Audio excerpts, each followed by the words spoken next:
بنو اجلان میں ایک شخص عیسائی ہو گیا۔ اینا بن فرقس سلمی نے حضرت علی رضی اللہ تعالیٰ عنہ کو لکھ بھیجا، آپ نے کہا کہ اسے میرے پاس بھیج دو۔ یہ شخص گھنے بالوں والا تھا اور اونی کپڑے پہنے رکھتے تھے۔ جب اسے زنجیروں میں جکڑ کر آپ رضی اللہ تعالیٰ عنہ کے سامنے لا کے ڈال دیا گیا تو آپ نے اس سے طویل گفتگو کی اور وہ چپ رہا۔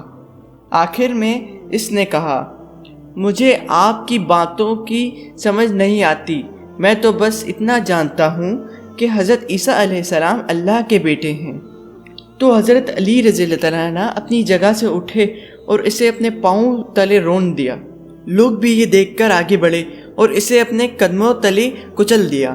ایک روایت میں یہ ہے کہ حضرت علی رضی اللہ تعالیٰ عنہ نے اس کی بات سن کر اسے پاؤں سے ٹھوکر لگائی۔ لوگ بھی شروع ہو گئے یہاں تک کہ وہ ختم ہو گیا۔